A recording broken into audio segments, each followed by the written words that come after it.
Now that the secret of the multiverse is known amongst even the most regular citizens, what problems will this create for the Justice League and beyond? Well, let's hop into the pages of Infinite Frontier issue number 2 and find out together, shall we? So then, as we join the book, we once again hook up with super spy Cameron Chase. She's on orders from her boss, Mr. Bones, in the D.E.O. to make contact with Superman and the League to discuss all the recent happenings. Basically, now that everyone in the world knows about alternate universes and that they A, exist, and B, that the superheroes knew about them longer than anyone else and lied to them about it, how can they continue to trust their judgment on anything going forward? Especially as it seems that the universe is only ever one evil Batman away from total annihilation. The world's finest try their best to play nice, saying that the heroes on the multiple Earths are all talking to each other and coordinating. In fact, they've managed to stop several crisis-level events before they could even get started this time. But I mean, come on, is Brimstone really considered a crisis-level event in 2021? It's also made abundantly clear that the superheroes don't like Chase and Bones looking over their shoulders, and if Superman and Batman won't help the DEO's cause, then maybe they'll have to look elsewhere for heroes who will. Now, speaking of multiversal Batman, and I certainly was, after that we get to check on in with Flashpoint Batman Thomas Wayne. He's at the Hall of Heroes being looked over by President Superman Calvin Ellis. Superman tries to explain the multiverse to Thomas, saying that they even have a guidebook for him to read, which is just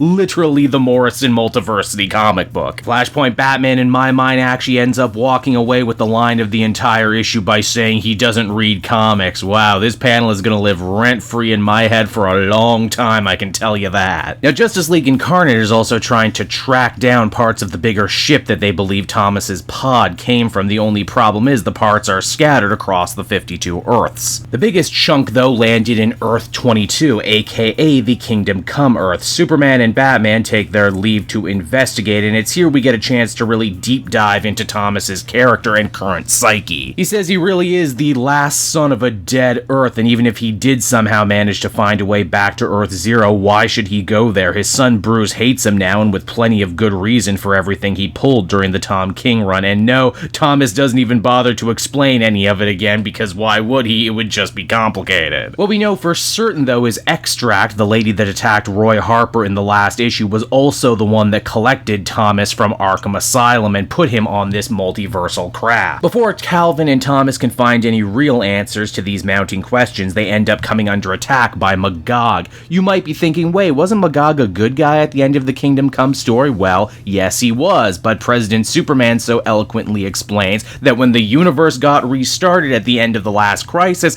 this guy's moral alignment must have gotten switched too. Now that's just a deeply fascinating concept on its face, but guess what? It doesn't stop there. You see, it's in this issue Joshua Williamson probably does one of the greatest continuity patch jobs I've seen in a very long time. You'll remember at the end of Dark Knight's Metal when everyone seemingly got their memories back for all their past lives and continuity, and while that was a cool idea at the moment, when you thought about it for longer than just a second, it invited a whole metaphysical nightmare. Well, as Mr. Terrific tells to Obsidian at the behest of his father Alan Scott, not everyone who came back to life after the universe was reset was actually accounted for, and not everyone got all their memories back. This might explain why the JSA's base came under attack out of the blue and why Jade was seemingly kidnapped. Some villain somewhere out there must have gotten their old memories back and now has an axe to grind with the JSA. Obsidian wants nothing more to hit the road and find his sister, while Vandal Savage tries to pull rank on Alan Scott and make him stay behind. After so long of being an absent parent, though, Alan decides to tell Savage, a bad father in his own right if we're being serious, to shove it, and instead decides to go with his son on an adventure. Now from there we move on to Roy Harper, who, despite my excited gun jumping in the last video, really is just a Black Lantern, but a very special type of Black Lantern, unlike any that's ever come before. Mainly, he's not a zombie and seems to be in control of himself. Roy tries out his new powers, taking some pot shots at constructs of some of his most famous villains, and even flirts with the new codename Black Arrow. It's only when Roy tries to talk to his newfound ring that everything goes kinda nuts. He sees visions of Darkseid, the Flashpoint Batman, and Psycho Pirate, as well as his long-lost daughter Leanne, who seems to be not nearly as dead as she was before. It's also here too that the Black Lantern symbol on Roy's chest ends up becoming an Omega symbol like the one we saw on Psycho Pirate before, as he is seemingly called on by Darkseid. Now before everything everything is said and done, we once again look in on Cameron Chase, who is attempting to recruit Captain Adam into the D.E.O. You're probably saying to yourself, wait, isn't he dead? Didn't he blow up like he blows up every time we see him? The answer is very much yes. Adam turns down Chase's offer, saying that he's finally taking that long-awaited military retirement package. But Chase just trusts her instincts and refuses to let this thing go. Eventually, she riddles out that this Captain Adam is not the Captain Adam from Earth Zero. He's a multiversal doppelganger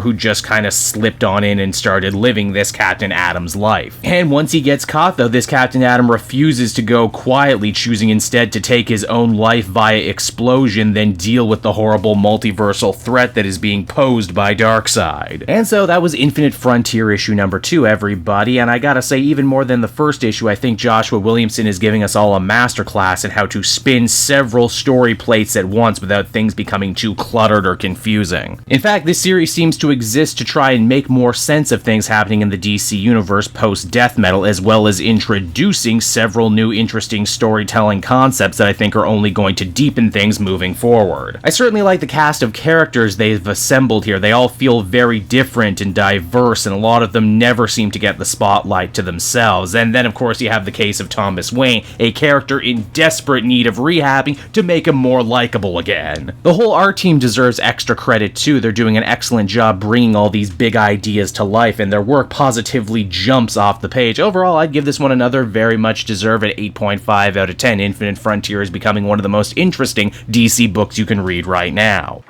Hey there everyone, it's your pal Cape Jewel again, and if you're seeing my face right now, that means you watched to the end of the video, and I'll always be grateful for that. Retention helps in this crazy YouTube game, and so does becoming a patron. If you head on down to the description, you can find a link to my Patreon page. Recently just redid all the tiers, a lot of cool stuff offering up there, exclusive commentaries, exclusive polls, behind the scenes concept art for Capes and Quest. That's the brand new D&D show I've started soon. Never been a better time to become a patron. You can become a patron for as little as $1 a month and help the channel grow and, help me continue to deliver content like what you just saw. So I want to thank you all, and I will see you again next time. Bye-bye.